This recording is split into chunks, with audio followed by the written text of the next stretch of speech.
Warahmatullahi wabarakatuh. Senang sekali kembali menjumpai Anda di program Papadahan Dokter, program yang memberikan Anda ilmu serta wawasan seputar kesehatan yang dikemas secara informatif dan juga interaktif ya. Dan seperti Papadahan Dokter di episode-episode sebelumnya selalu menghadirkan dokter gitu yang berkompeten untuk membahas suatu tema yang pasti menarik untuk kita dengarkan hingga akhir. Dan hari ini tidak sendiri ya, mohon maaf, karena sudah ada dokter yang sudah berdehem tadi ya, yang siap untuk memberikan kita informasi-informasi yang harus kita dengarkan ya. Dan tema pada kesempatan kali ini adalah kupas tuntas radang sendi. Wow, ini pasti sering sekali kita alami ya, mungkin yang pernah gitu ya mengalaminya dan sakit gitu ya, sendi dan sebagainya, ini harus kita dengarkan. Dan sudah hadir bersama Rina, dokter spesialis ortopedi dan traumatologi di Rumah Sakit Umum Daerah Haji Badarudin Qasim, Dr. Fidi Davitan. Selamat bergabung, Dok. Sama-sama.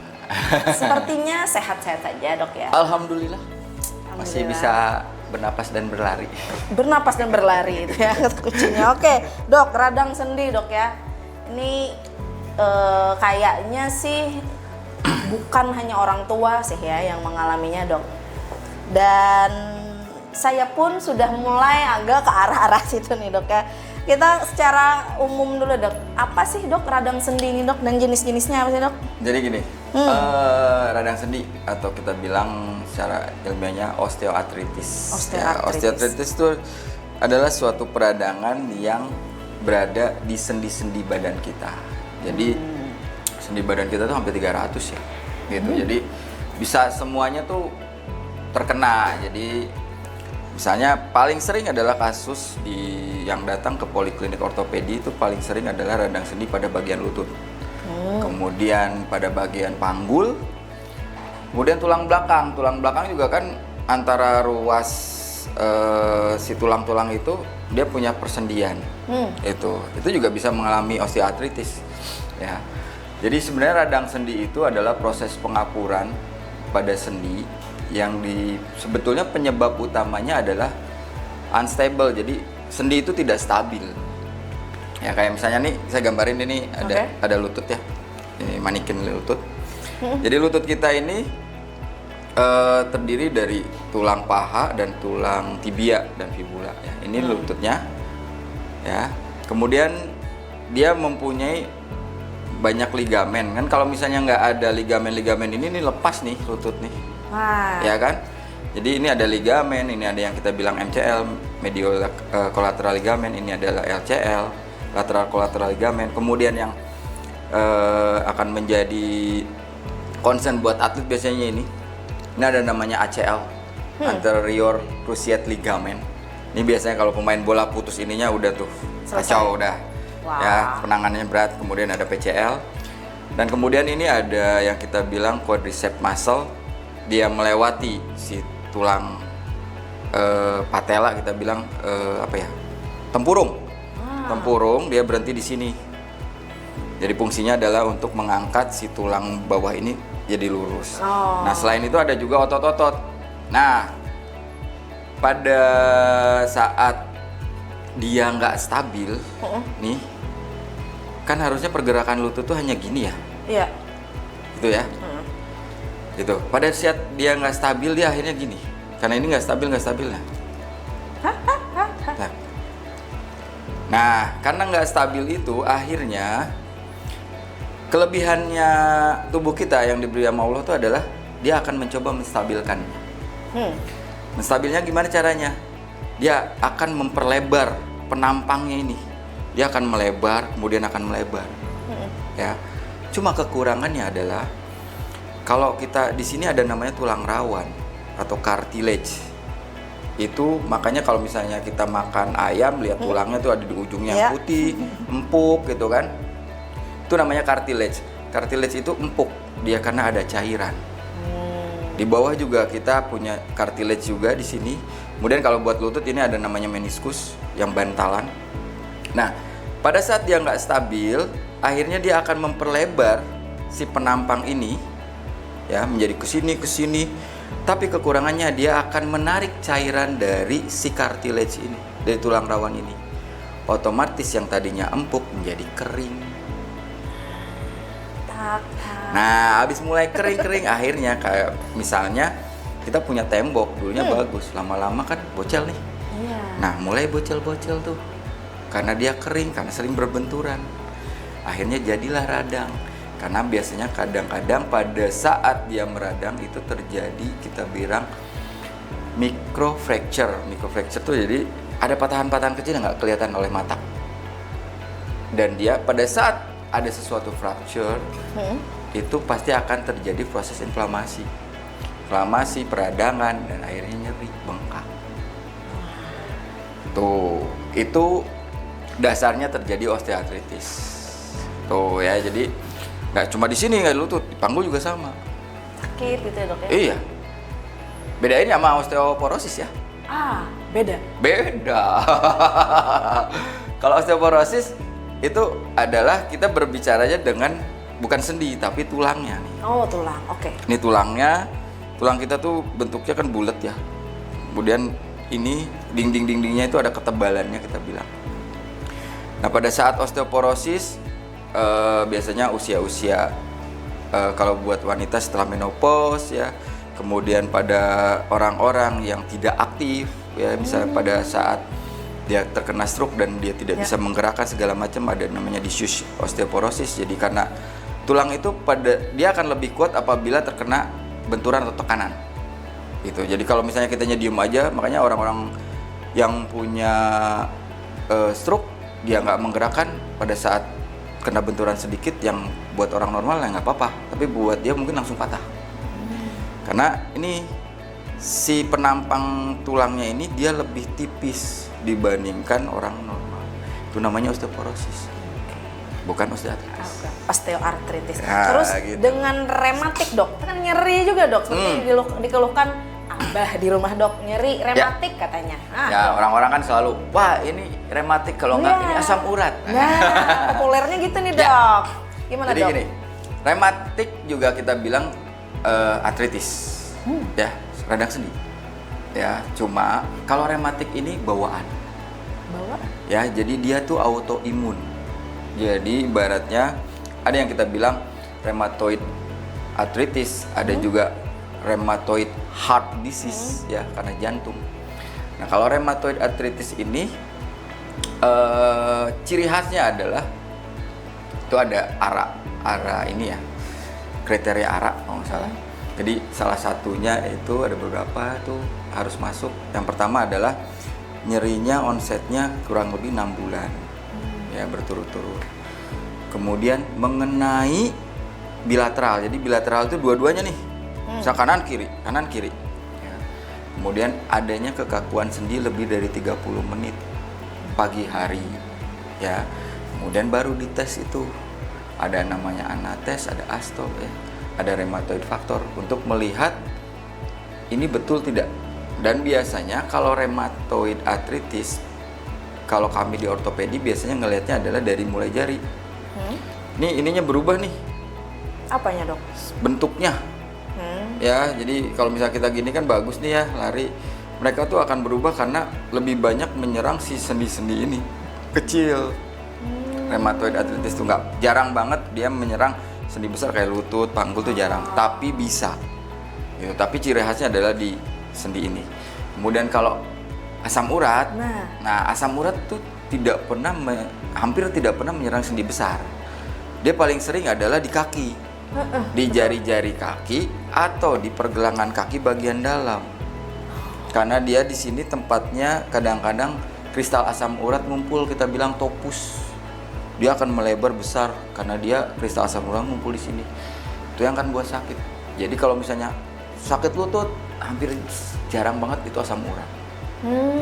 Gitu. Tapi misalnya dia udah punya osteoartritis nih lutut, tambahin asam urat ya tambah jadi.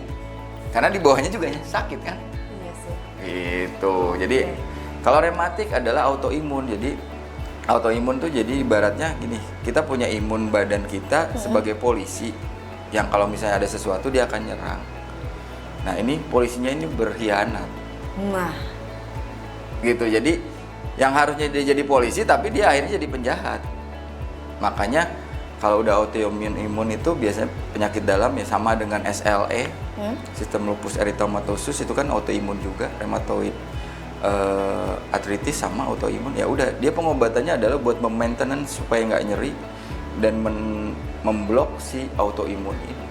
Dan itu seumur hidup. Wah. Kalau autoimun ya beda dengan osteoartritis biasa. Oke, baik. Nah, ini Dok, bagaimana Dok membedakan radang sendi yang nyeri biasa saja dengan yang harus ditangani, Dok? Secara serius. Jadi gini, tiap orang mempunyai ambang rangsang nyeri yang berbeda. Iya, betul. Yang pertama itu ya. Jadi kita nggak bisa nyamain tiap orang karena nggak punya cetak birunya. Ya, tiap orang walaupun dia kembar juga tetap beda. Betul. Jadi yang pertama kita biasanya pakai VAS ya, visual analog scale. Jadi kita lihat berapa sih ambang nyerinya gitu kan. Jadi gini, osteoartritis kalau misalnya dia primer, kan ada dua nih osteoartritis sebetulnya, ada primer dan sekunder ya.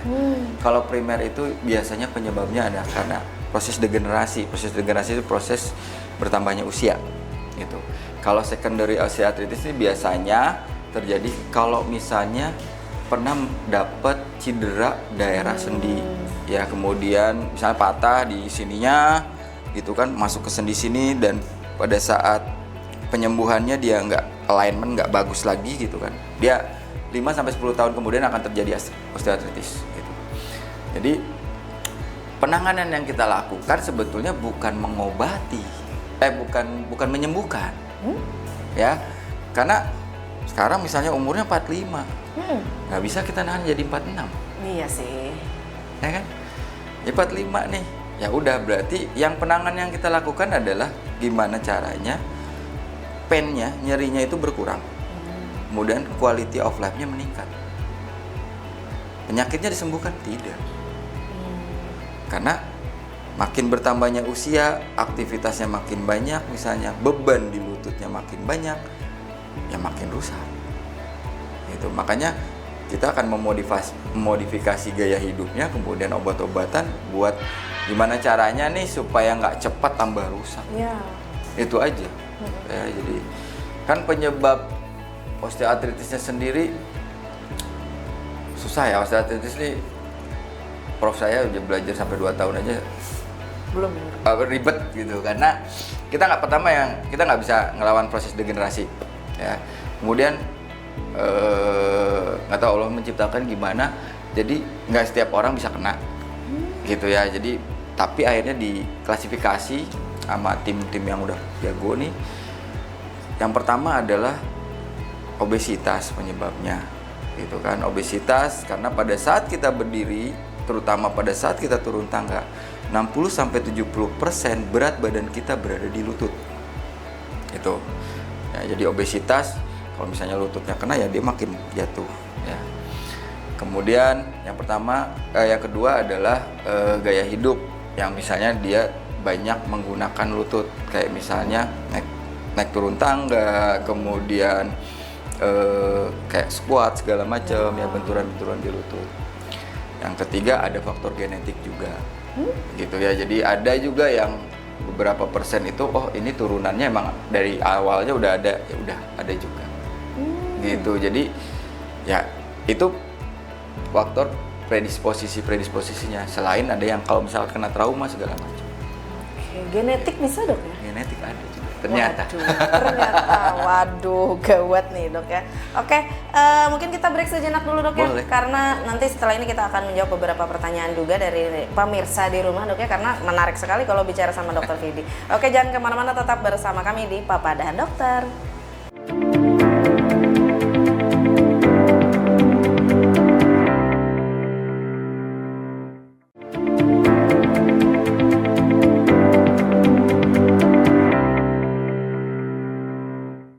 Kembali lagi bersama Rina dan juga Dokter Vidi ya, dokter spesialis ortopedi dan traumatologi di Rumah Sakit Umum Daerah Haji Badarudin Kasemi. Kita sudah masuk nih Dok ke sesi tanya jawab. Banyak yang penasaran nih Dok, sekalian mau konsultasi gratis ya, mumpung ada dokter spesialis.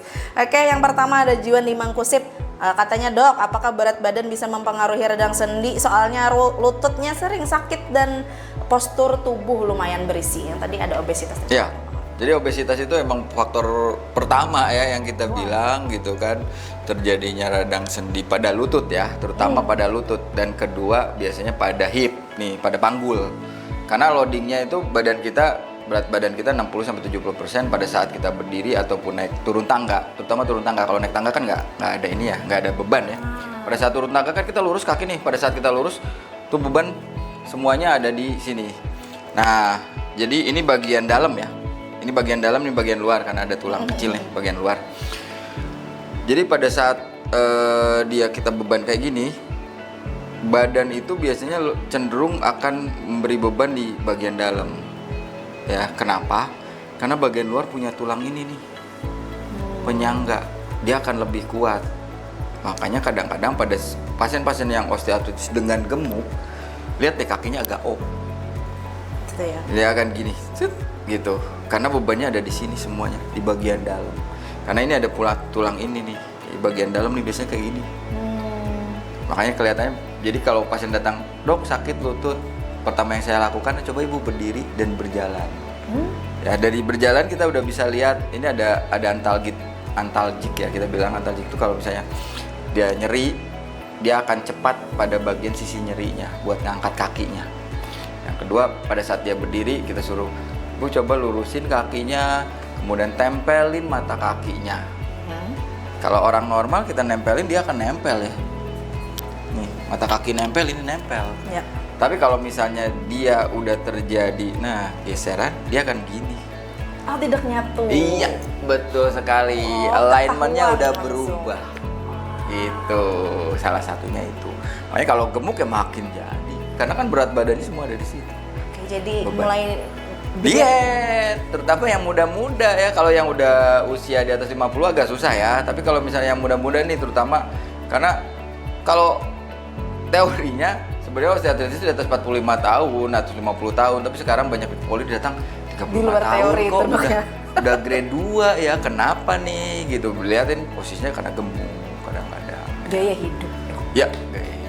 Oke, semoga terjawab ya Juannya. Lanjut lagi dok, ada Yayah di Pugaan dok. Ini pakai bahasa daerah. Bujurkah radang sendi mun lambat di tangan ini bisa lumpuh atau cacat nih dok, mun lambat jar. Jadi radang sendi kalau osteoartritis sendiri sebetulnya tidak menyebabkan cacat, ya karena motoriknya bagus, ya dia tidak terkena motorik, saraf-sarafnya nggak kena, gitu kan. Cuma yang menyebabkan dia lumpuh itu sebetulnya karena nyeri. Ya pada saat dia aktivitas kan nyeri nih, goyang-goyang. Akhirnya pasiennya tidak mau menggerakkan kakinya ataupun tidak mau bertumpu. Ya, setelah misalnya makin lama dia cuma diam, duduk segala macam, otot-otot atrofi dong, kecil semuanya dong. Itu karena kita nggak pernah dilatih otot-otot. Kan kita nggak pernah dong lihat binaragawan tiba-tiba badannya gede kan? Iya, betul. Ya kan pasti dari kecil dulu karena dia latihan segala macam. Nah sama badan kita juga gitu. Kalau misalnya dibiarin aja ya udah kecil, makin lama makin kecil. Akhirnya kayak otot itu kayak karet kan hitungannya. Kalau dibiarin aja getas. Itu otomatis ya yang menyebabkan lumpuh bukan karena osteoartritisnya, cuma karena nyerinya yang akhirnya efeknya karena dia tidak mau bergerak, ototnya atrofi, mengecil, ya susah. Dan jadilah tadi. Dan jadilah udah duduk di kursi roda. Gitu. Makanya bergerak dok ya.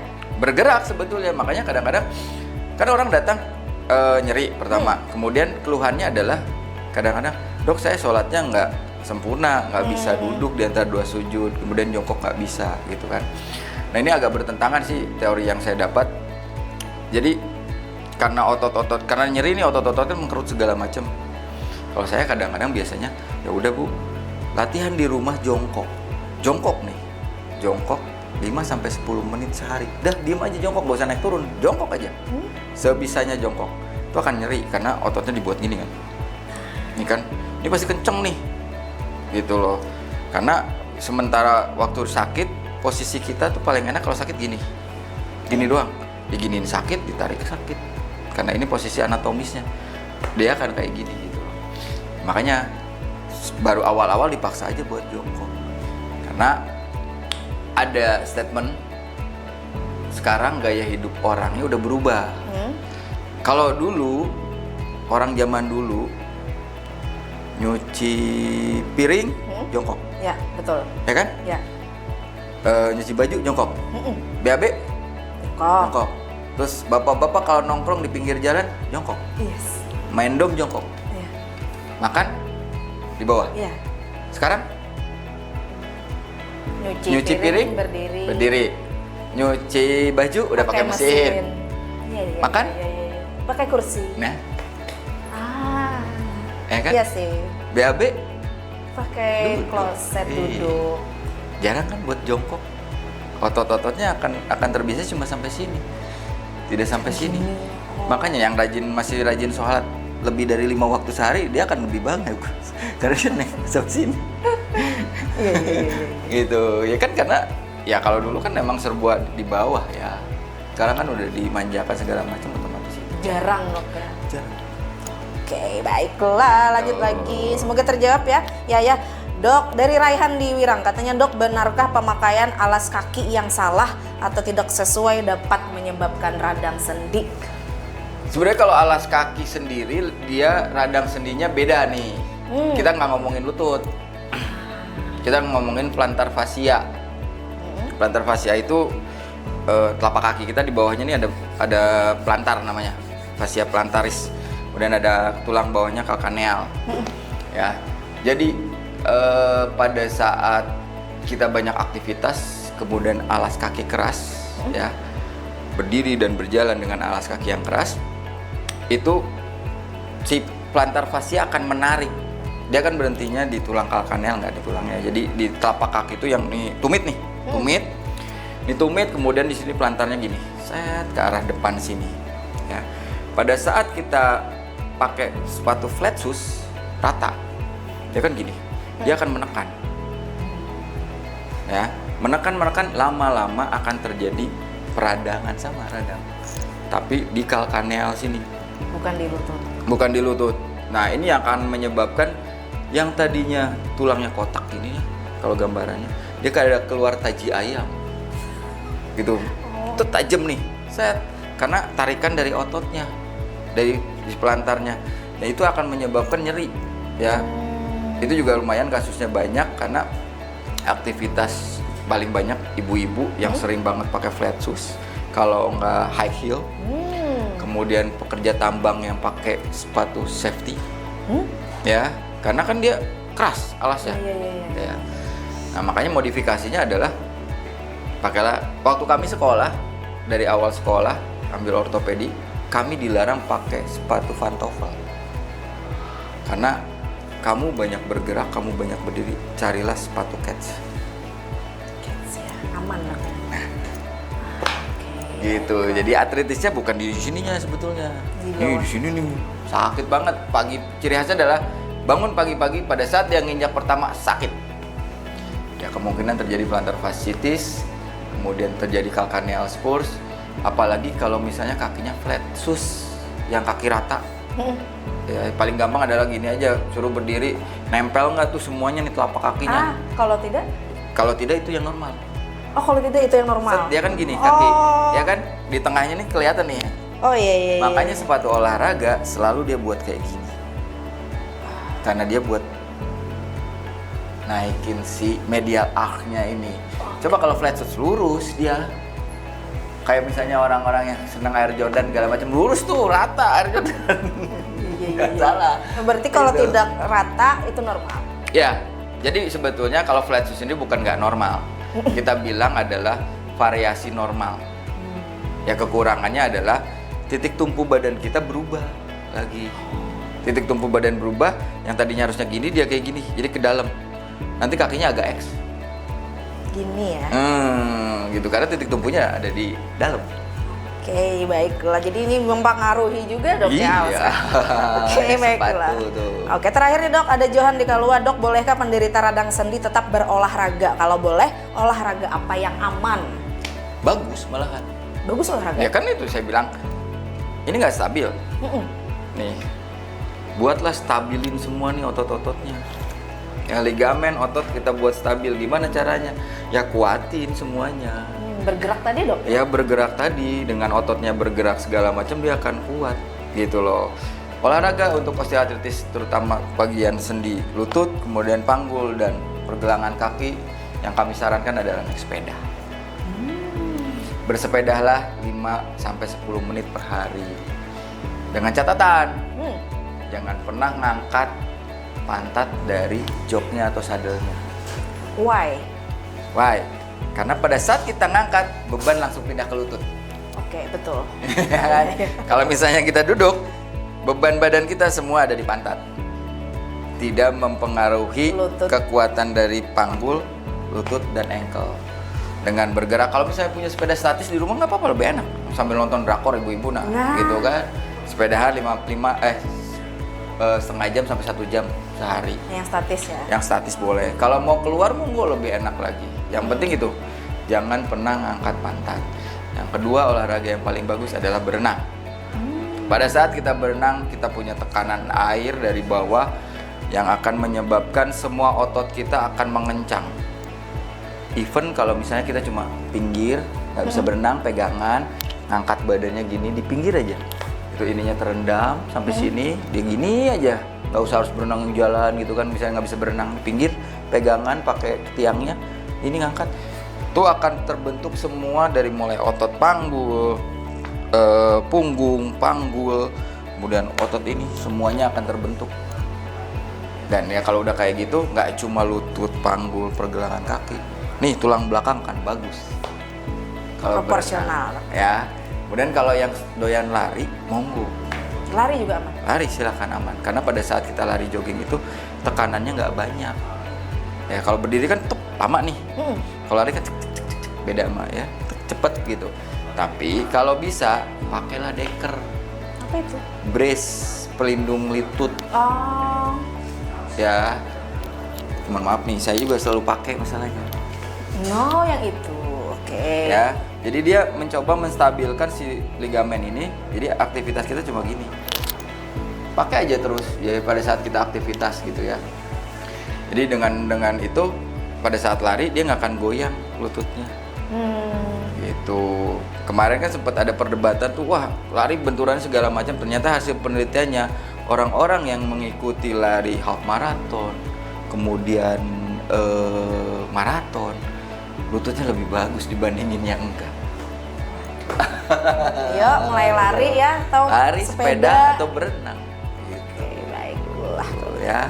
Sip, semoga terjawab tadi yang bertanya ya dengan Dokter Vidi. Terakhir dok, berikan kami tips gaya hidup agar ya yang belum merasakan ini tidak merasakan dok radang sendi. Silakan dok. Ya, radang sendi kan selalu dipengaruhi umur ya. Yang kalau yang apa klasiknya gitu kan. Jadi yang penting adalah kita nggak bisa ngelawan umur. Yang pertama kan penyebab obesitas. Jadi kurangi berat badan. Ya, jadi kalau saya selalu ada orang bertanya gimana dok, udah makan sedikit segala macam. Saya nggak pernah membatasi konsumsi makanan gitu. Yang penting adalah gimana makanan yang kamu makan itu kamu bakar. Oh my god. Gitu ya, gimana caranya kamu makan, karena mau nggak mau kolesterol kita butuhkan, asam urat kita butuhkan ya untuk pembakaran tubuh kita. Tapi jangan sampai numpuk. Gula juga ya udah dibakar nih, gimana caranya dibakar? Ya udah olahraga lah gitu ya, paling gampang tuh olahraga. Udah yang paling gampang lari gitu kan, murah. Kata siapa murah juga? Enggak juga. Ya lari aja lah paling gampang. Kalau nggak naik sepeda sih enaknya. Karena kalau kami biasanya dokter ahli gigi itu tidak pernah menyarankan si berat badan turun dengan ekstrim. Ya. Ya kalau teman saya yang ahli gigi itu selalu menyarankan lu bisa turun 3 kilo 1 bulan itu udah paling bagus gitu loh. Makanya dengan jogging, dengan naik sepeda itu pembakarannya lebih cepat ternyata dibandingin kalian nge-gym. Kalau yang saya lihat ya. Oke. Karena kalau nge-gym kan dia membentuk otot ya, membulkikan gitu kan. Dia buat otot. Kalau misalnya si ini lari dan ini kan buat endurance. Jadi metabolismenya yang akan dibentuk gitu. Jadi kurangi berat badan, kemudian kurangi aktivitas naik turun tangga, terutama turun tangga. Ya pada saat berat badan itu, jadi kalau misalnya mau turun tangga, Terjun aja dok. kalau saya terus terang kalau di sini saya naik tangga, turun bisa naik lift. Oke. Gitu, karena pada saat gitu kalau enggak ya agak cepet dikit, jadi bebannya nggak banyak. Kalau enggak kayak kepiting, Nyamping. nyamping. Itu kan salah satu caranya gitu. Kemudian hindari repetitif gerakan yang di bagian lutut gitu kan, yang ada beban ya. Dan kalau makanan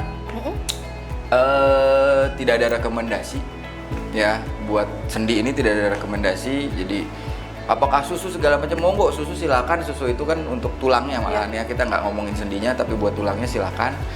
Kemudian vitamin D3 yang kita butuhkan dari sinar matahari, kalau nggak beli silahkan vitamin D3 untuk membantu si kalsium masuk ke tulangnya, itu monggo ya. Kemudian yang penting dia kalau buat muslim ya, dia nggak haram makanan silahkan apapun gitu kan. Jadi kadang nggak ada rekomendasi, jadi dok kalau saya makan kacang segala macam selama asam uratnya bagus ya silahkan aja gitu. Kalau tinggi ya hindari. Ya kalau tinggi ya monggo penyakit dalam ya. Asam urat kan itu. Ketemu dokter Rahma sama dokter Alvinah lah itu kalau asam urat. Paling aktivitas itu udah mau yang bagus olahraga lah, terutama ya ini kan lagi rame nih orang sepedahan dan pada jogging ya. Saya lihat tiap hari itu rame tuh di Pendopo kemudian di Pertamina ya. Nggak usah peduli omongan orang FOMO, udah lu gerak aja dah gitu.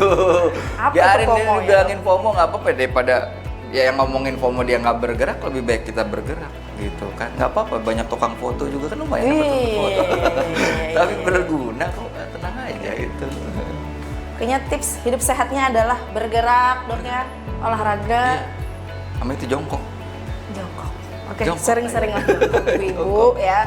Oke, baiklah, terima kasih banyak dok. Sama-sama. Waktu juga yang memisahkan kita. Kalau mau konsultasi lebih lanjut, mau curhat lebih lanjut ya datangi ya dok. Ya kalau bisa sih jangan sih. Jangan, hindari dok ya. Iya, jangan ketemu di poli, masa ketemu di poli kan nggak enak. Ketemulah di mana, tempat sepedaan dok ya, iya, jogging dan lain sebagainya. Oke, sekali lagi terima kasih banyak dok sama-sama. waktunya sudah meluangkan, dan terima kasih juga buat para pemirsa tadi, semoga terjawab ya. Dan terus jaga kesehatan kita ya, karena seperti kata dokter tadi jangan sampai bertemu di poli ya untuk berkonsultasi masalah kesehatan. Baiklah, salam sehat untuk kita semua, kita pamit. Terima kasih. Assalamualaikum warahmatullahi wabarakatuh. Waalaikumsalam.